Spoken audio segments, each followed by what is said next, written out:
Welcome to this episode of the NLN podcast, Nursing Edge Unscripted, the Surface Track. I'm Dr. Rachel Anello. And I'm Dr. Michelle Moulton. And you know, Rachel, I just wanted to start by saying how excited I am about this conversation today. Do you know why? Why? Because I love a good story. I agree. And I'm super excited because our guest today, who you're going to introduce in a moment, I learned something new from every time about him and about the world in general and a new perspective. So I'm really excited for what we're about to embark on. So I think the irony of this part of our podcast is we are part of the Unscripted podcast track. And the irony is, I think it's time for us to read the script. So if there's anyone that's new to joining us, they know what we're all about. Fantastic. Thank you, Rachel. So Unscripted Conversation Surface joins two adventurous nurse educators as we reach beyond the surface to uncover stories from the trenches of education that feature the challenges, vulnerable moments that occur right at the novel edge of innovation. Our conversations will unpack how to transcend these challenges and reveal ways to grow and thrive within the context of the NLN core values.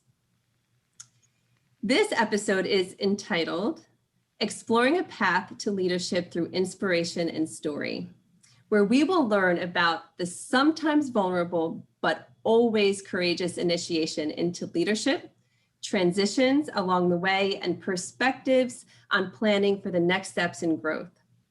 To help us today is Dr. Bimbola Akintade. Bim has over 20 years of experience in nursing and about 16 years of advanced practice nursing. Dr. Akintade is a professor and associate dean for the Master of Science in Nursing program at the University of Maryland School of Nursing. Bim has extensive and rich expertise in everything from advanced clinical practice, especially in the cardiac specialty areas, simulation, to business administration, academic leadership, and much more in between. Truly an inspiration and a role model. So thank you and welcome, Bim. Thank you for joining us. Well, thank you very much, Michelle, and also thank you, Rachel, and thanks to the NLN for the opportunity to not only be here, but also to engage with you and hopefully share my story, and hopefully it'll inspire someone, who's not only looking to step into nursing, but also looking to make transitions within nursing.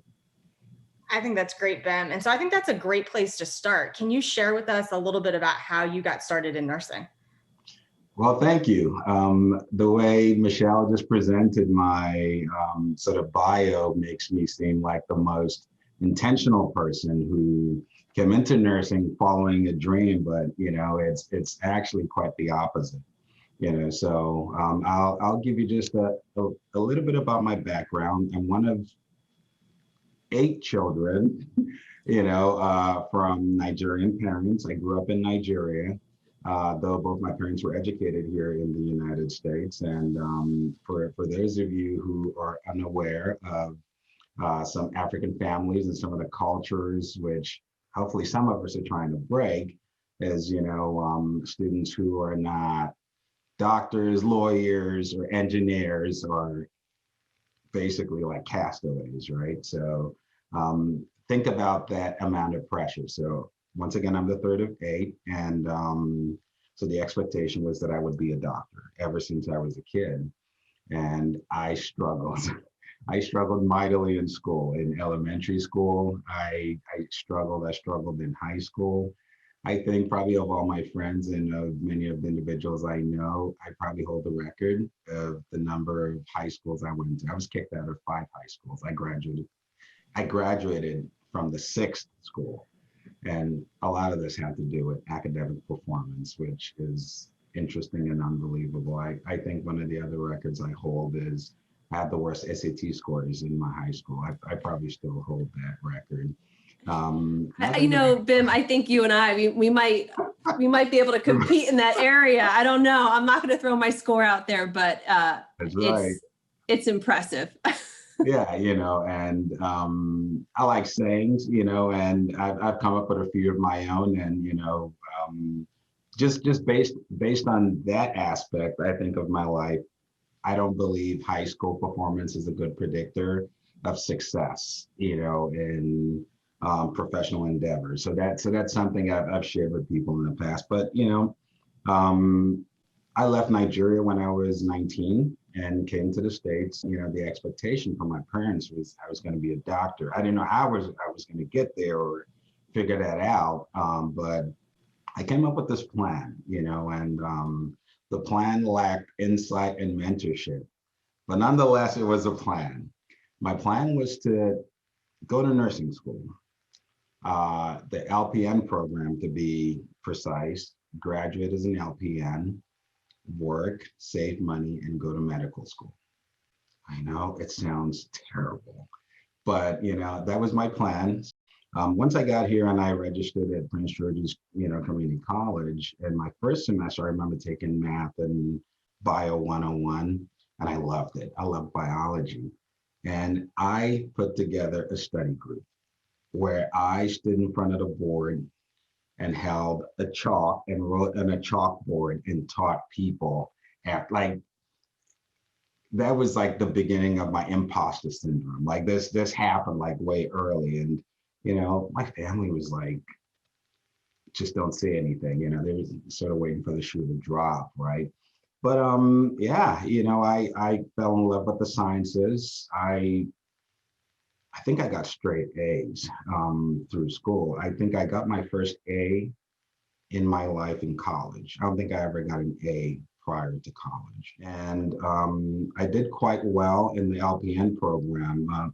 Some tragedy struck in my first semester. My mom passed away.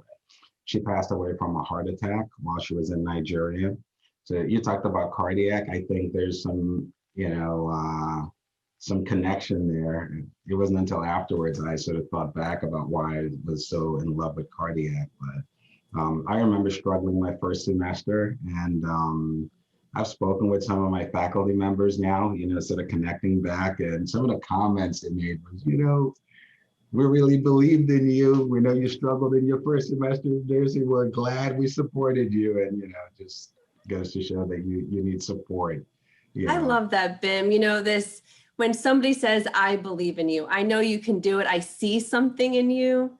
And what a difference that makes, especially when you've already described this experience of struggling and then taking a few steps forward and maybe getting a little bit ahead and then struggling again. And I think that's a theme we see a lot in professional growth in any capacity, where we're taking a few steps, slipping back, and to have that person say, yes, you can do it, Bim, I see something.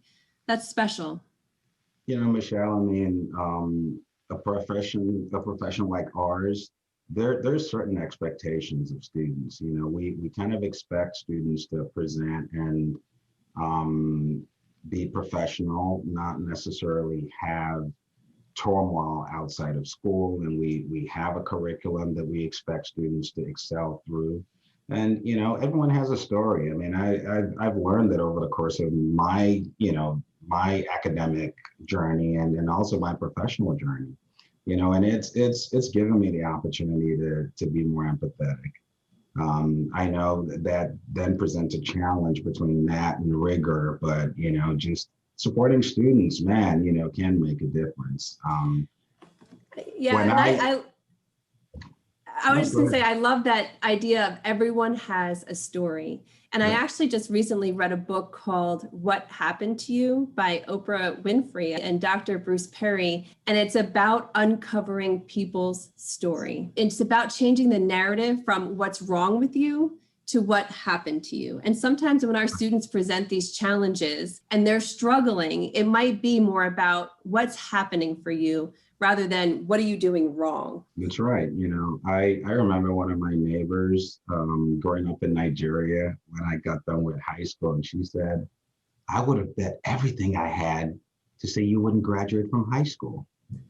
Like, this is an adult that says this to a child, and so it's funny, now I think about things like that, and it just really does drive me to want to connect more and support more and speak more positively, to others, because the things like that could have a negative impact, So, but I pulled myself together, and at the end of the LPN program, there was an opportunity. I could transition to the RN program if I stayed for an additional semester. So that was probably one of the best decisions I made early on. So I stayed an additional semester at Prince George's Community College. So the next step now is I started looking into medical schools and what the requirements were. And I realized I needed a bachelor's degree. And so once I completed that, I graduated from PG in fall 2001, and I started at Maryland in spring 2002. So I was probably one of the few students who started the RN to BSN program without ever practicing as an RN. And I also did that in an accelerated fashion. So I completed my bachelor's in 2003. So after completing my bachelor's degree, I started looking at medical schools once again. All right, bring on the MCATs, I'm seeing a pattern here. LPN, med school, RN, med school, yeah. BSN, med school. Okay. BSN, med school. Bring on med school.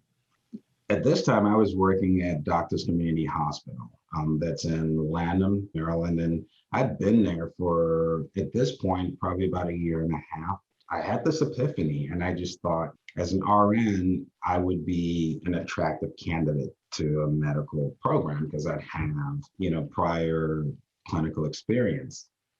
One of my colleagues at the time was thinking about, going to the acute care NP program at Maryland. I'd never thought about it because I was thinking of something else. And I went home and I really thought about it and thought, if I became an acute care NP, I would be even more attractive as a med school candidate. And so I sat for the CCRN, and I applied to the acute care NP program at Maryland.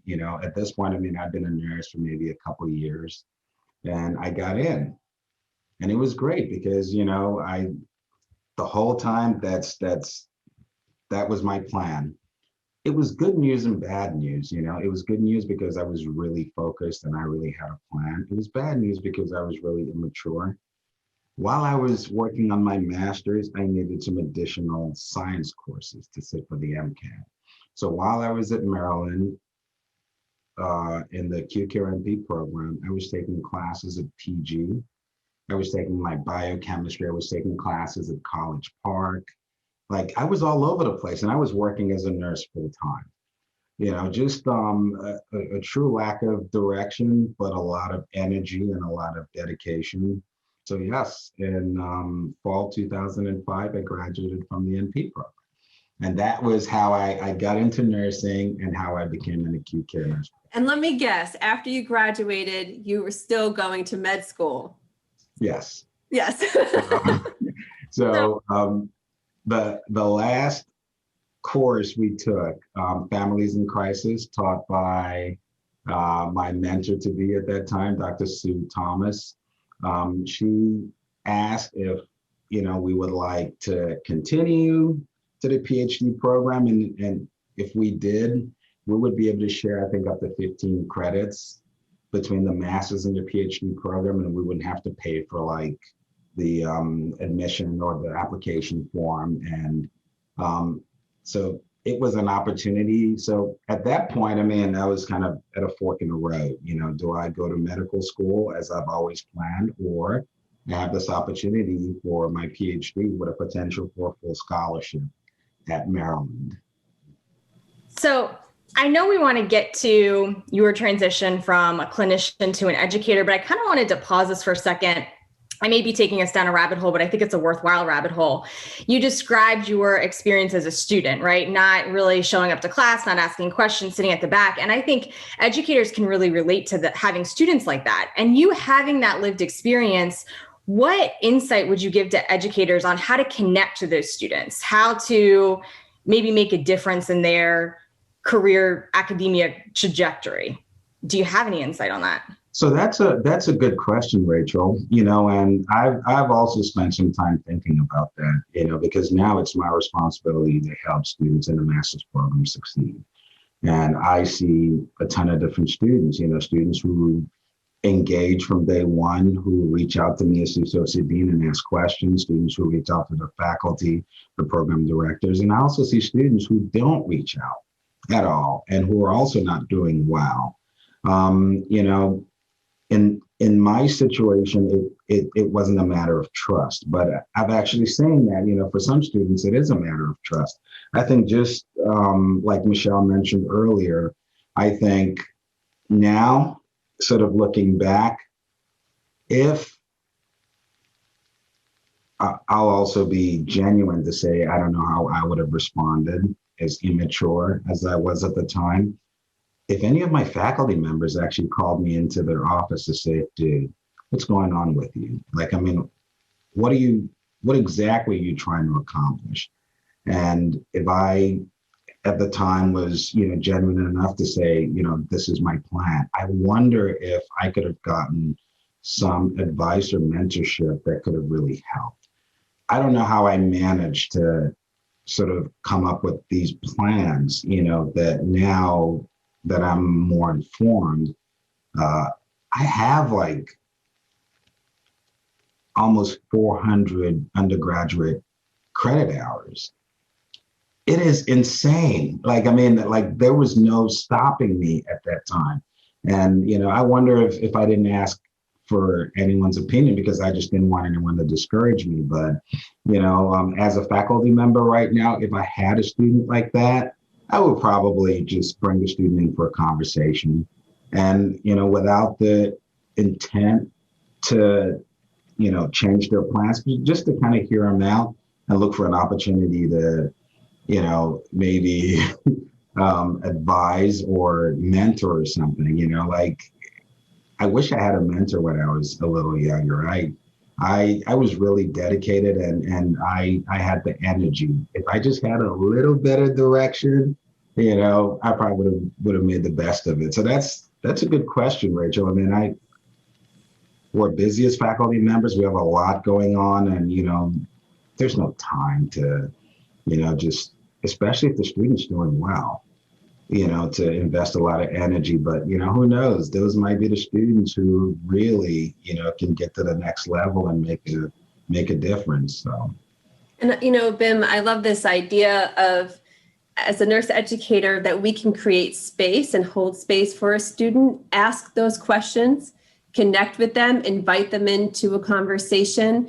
And what I loved what you said was, without the agenda of changing the student's plan or trajectory, because like you said, you know, sometimes students don't know what they don't know. There could be something in their blind spot that they're not seeing that's driving them in this kind of direction. But if you never know, if you just ask the question, if you just show that interest,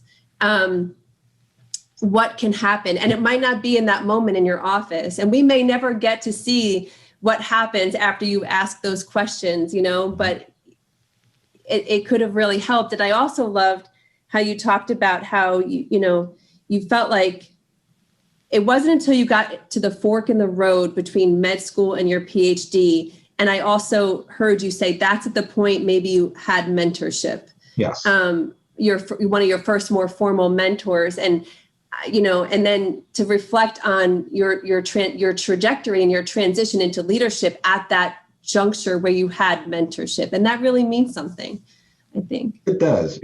You know, it just basically means I've been flying blind this whole time. I'd invested a lot of time, a lot of finances, a lot of energy. I mean, I was working as a nurse full time, and I was, you know, in the acute care NP program full time, and I was taking all these science courses, you know, trying to pursue, you know, what I thought would be my, you know, professional dream, you know. So, I mean, there's no regret. It's just insight now. It's lived experience, you know. So when I speak with other individuals, or if I have the opportunity to advise or mentor, like I have a lot of good and also I have a lot of challenging experiences that I could draw from.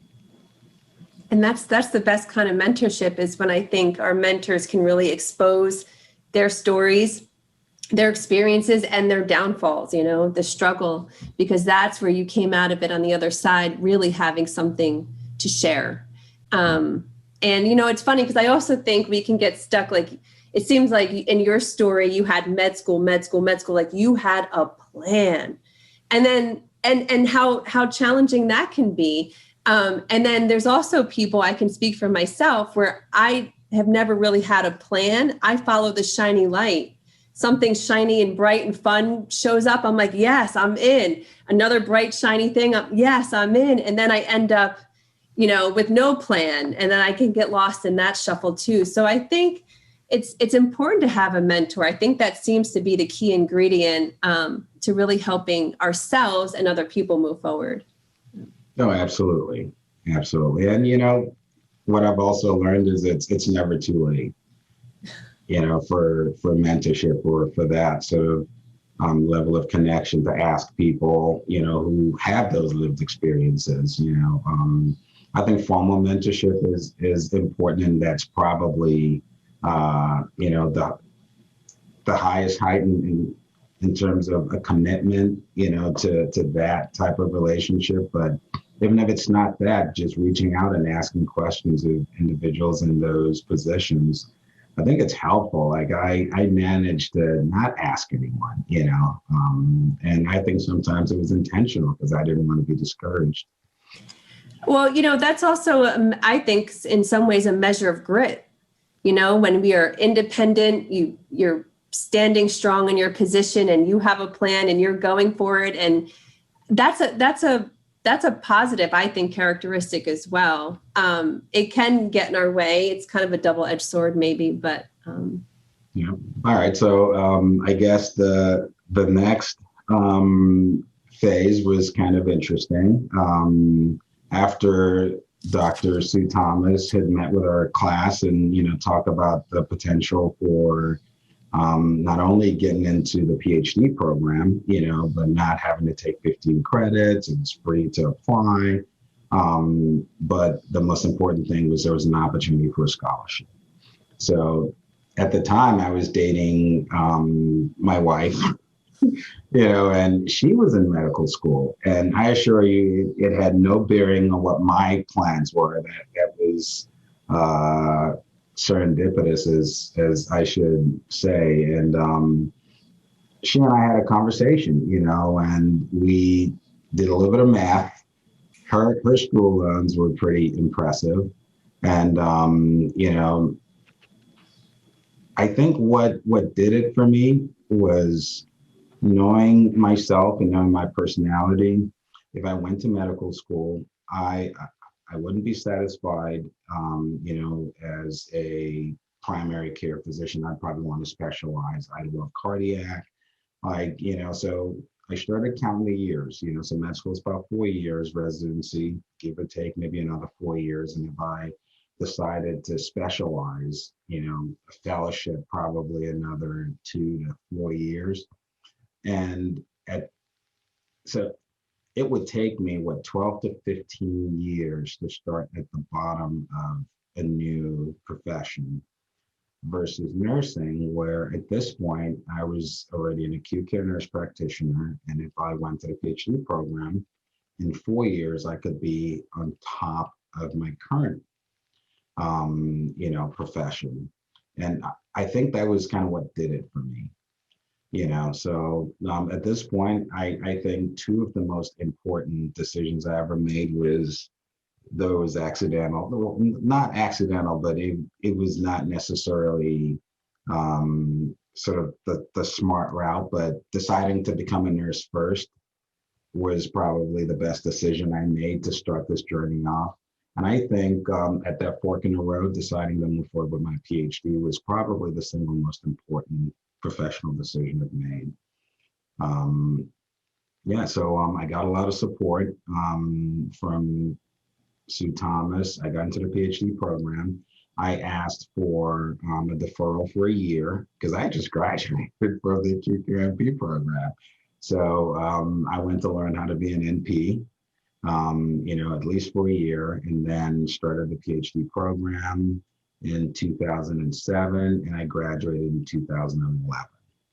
So once I graduated summer 2011, and I was recruited, to come on faculty in Maryland. Along the way, working as an acute care nurse practitioner, I worked at MedStar Washington Hospital Center.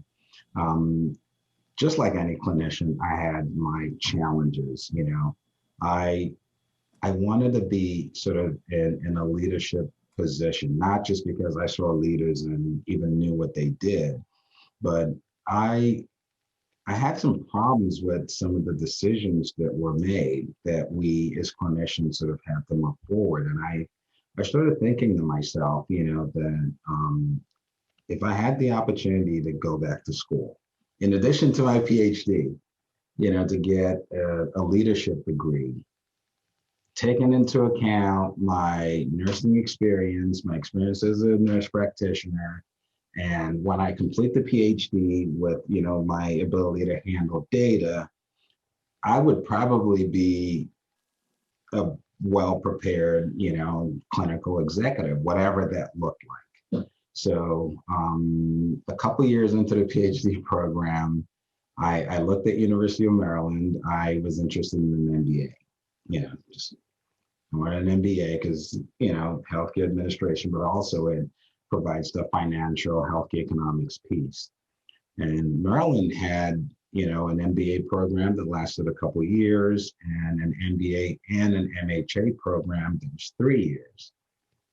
Even though I was getting mentorship in my PhD program, I didn't seek any mentorship here. I started the MBA MHA program at University of Maryland. I graduated with those 2 degrees in May 2011, and I was recruited to teach in Maryland.